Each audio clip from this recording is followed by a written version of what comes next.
Today, I'm joined by Kyra Naylor, CEO and owner at Naylor Commercial, based in Texas. As the third generation owner, she successfully combines her global perspective with long-standing respect for the trade, having been immersed in the industry from a young age. So let's get started. Kyra, it's a pleasure to have you on the podcast today. How are you?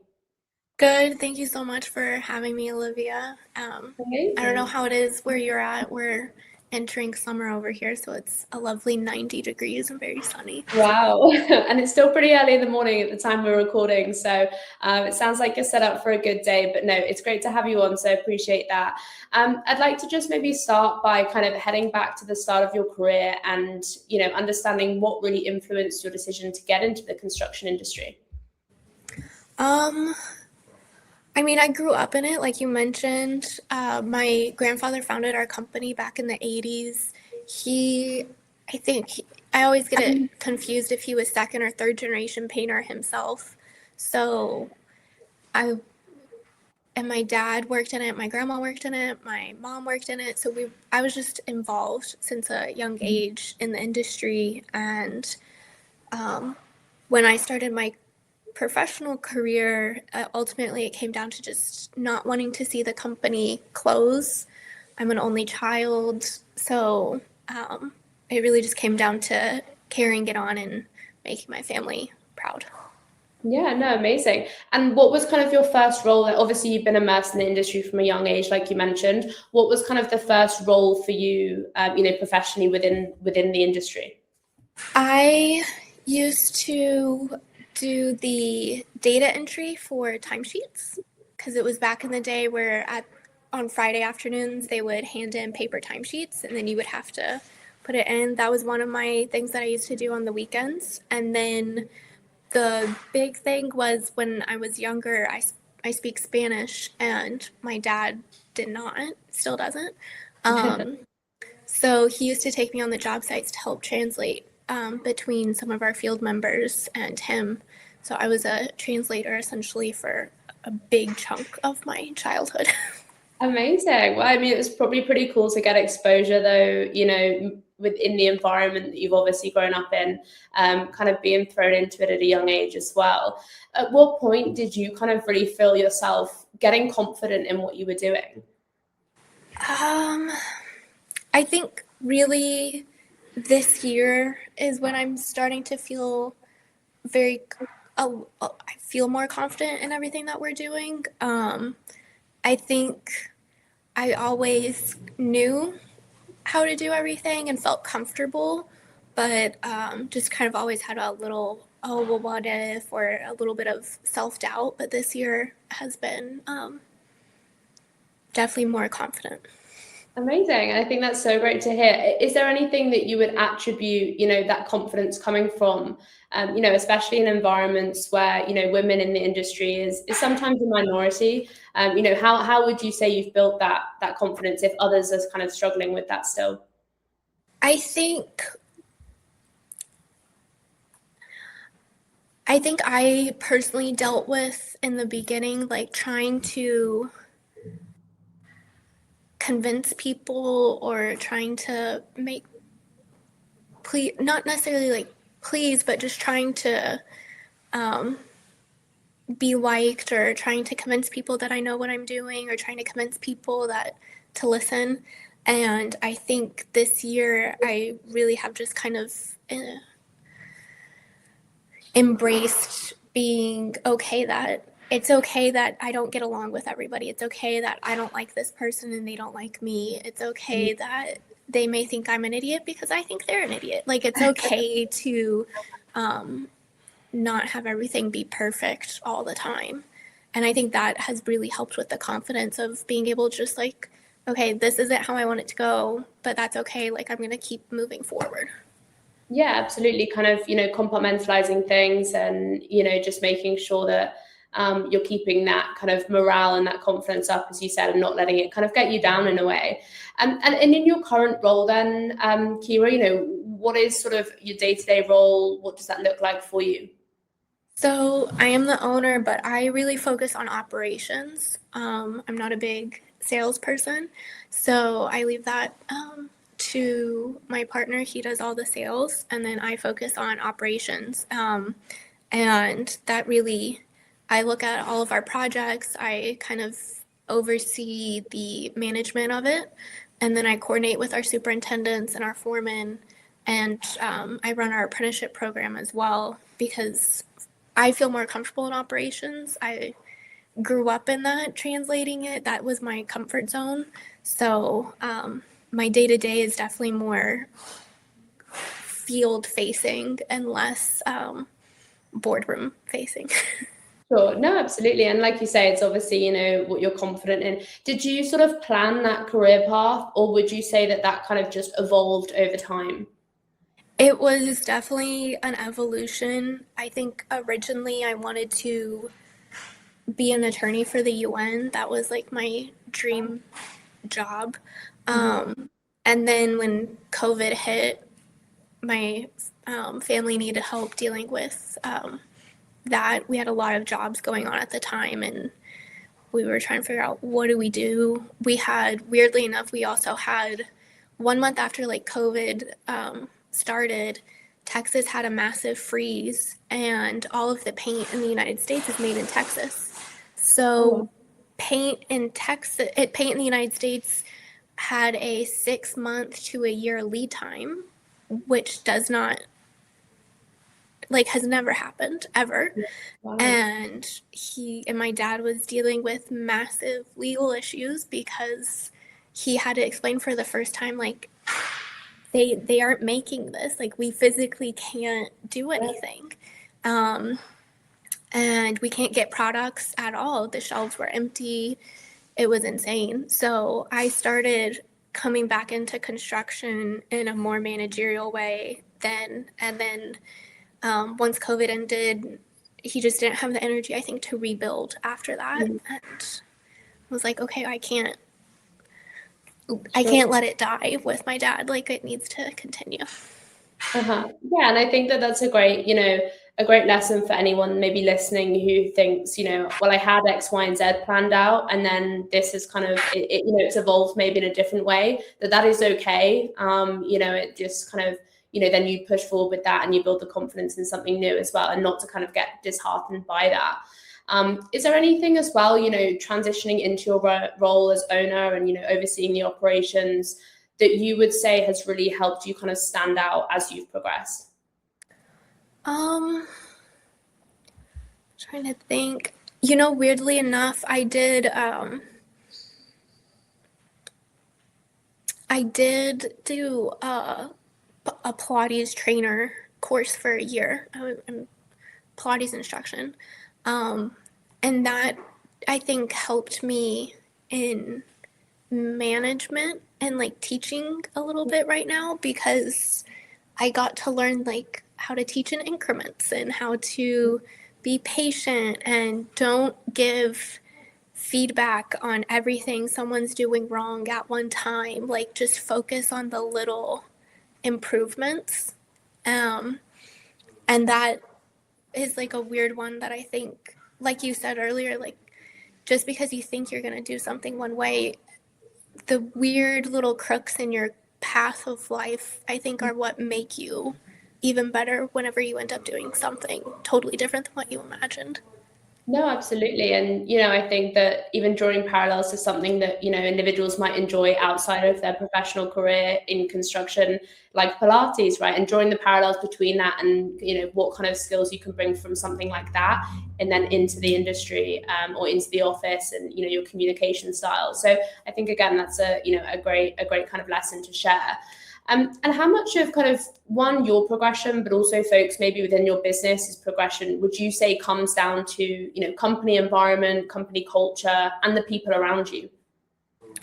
I think definitely all of it. Our culture is very much, everybody has like a very strong work ethic. Everybody's very family oriented as well. That's what we've kind of noticed. Who succeeds with us are like people who are very family oriented and people who have a strong work ethic, because they're trying to build something not just for themselves. They have to think about other people and they also enjoy spending time outside of work with their family. They have activities. So and for me personally, seeing our field and our staff and everybody just work so hard during the week, and then hearing what they get to do on the weekend, that just kind of gives me a little bit more energy of like to make sure that I have enough work for them and can help them live the lives that they want to live outside of the office. Yeah, no, absolutely. And how would you say, you and, your family so far have really kind of, built that environment? Obviously, yourselves being a family, I'm sure helps, but, is there anything else that you, within the business kind of really adopt to make sure that everyone sort of does feel like part of the family? I think we didn't fall into the corporate trap. I think a lot of companies over the past 10 years have gotten, especially in construction, they've gone very Fortune 500, trying to be a very sophisticated corporation. And don't get me wrong, we did try it. We were at one point very like, oh, this is the process. You have to do X, Y, and Z. But we very quickly realized you can't run a construction company the same way you run a financial firm or the same way you run Google. Like, you have to, construction's so fluid, it's so people oriented. You have to be able to be involved. You have to be able to look and have like, you can't just do a process because every job's going to be slightly different. Every request is going to be a little different, and you have to figure out how to help each other out. And I think because it's family oriented, my grandfather never felt that anything was below his pay grade. My dad never thought anything was below his pay grade. I do. That's like my pet peeve, is hearing, oh, well, I'm not like, the assistant can do that. I don't need to do that. And I think that family oriented style is what makes us a little bit more prosperous, is we're not trying to be this big corporation that has directors and this person handles this and this one handles this. We're all very much involved and we help each other out. And the field and our superintendents and our foremen, they're very much the same way. They don't view it being, oh, well, that's below my pay grade. That's what we pay this person to do. If they see someone struggling, they help them and help them succeed in that way. So I think that's kind of what has helped us. Yeah, that common kind of, it doesn't matter kind of your job title, everyone kind of groups together and to get the job done. But also, like you mentioned, the adaptability, especially within construction, not every project's going to be the exact same. You can't kind of cookie cutter, every project the same way. And I'm sure that your clients appreciate that as well, the boutique, the bespoke kind of approach in that sense. And obviously being, a senior leader within the organization, what do you really look for, when promoting somebody? What kind of qualities? I think, it's so funny. We talked about this recently at a family dinner, because what I look for is very different than what my two predecessors would say that they looked for, but I think it all ended up being somewhat similar. I kind of look at what are you already doing?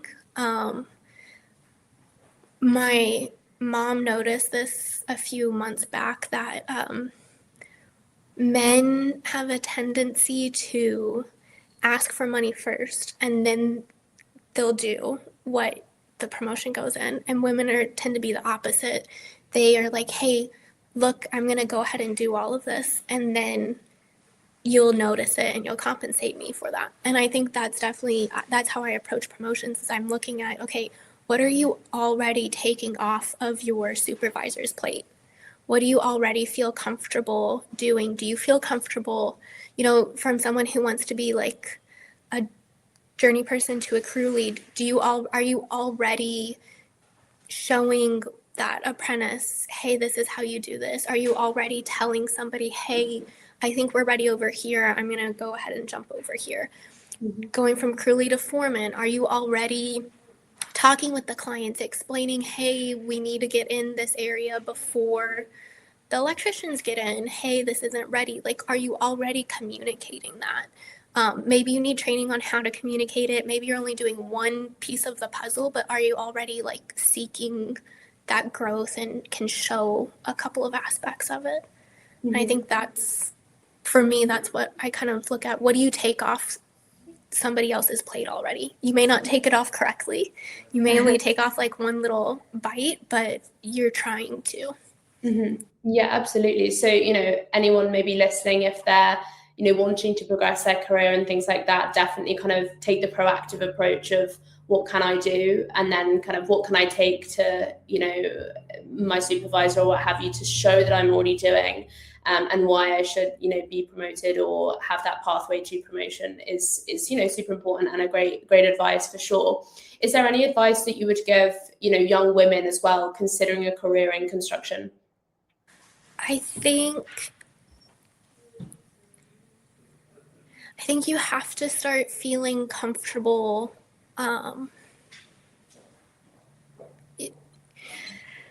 You can't just not only feel comfortable in a room full of men, you have to make a room full of men feel comfortable that you're the only girl in there. I think a lot of people focus on, okay, I'm comfortable in a room full of men, but what I've noticed is men are normally not comfortable because they're scared they're gonna say something wrong. They're scared they're gonna offend you. Like it's not their comfort zone.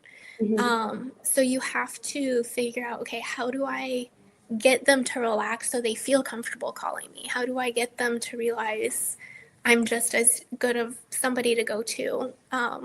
For me, what I've started doing is when I meet someone, especially in construction, I usually cuss the first time that I meet them because it makes them feel like you can just see their shoulders relax. And then I just do it like the one time and they're good.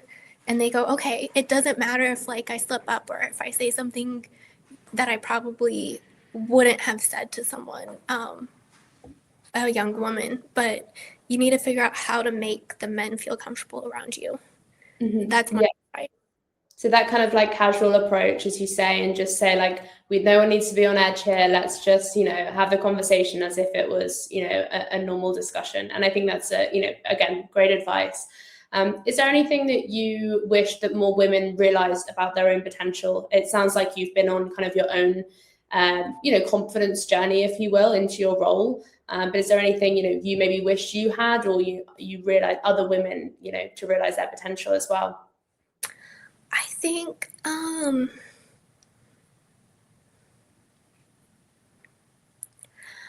don't worry so much about how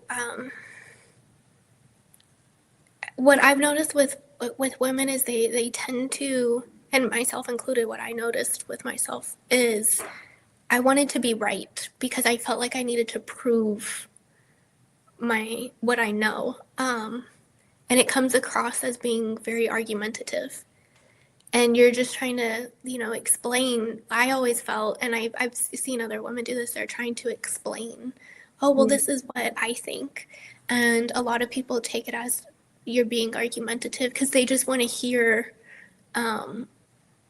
yes, I'll do it, or they just don't want to hear anything. So I think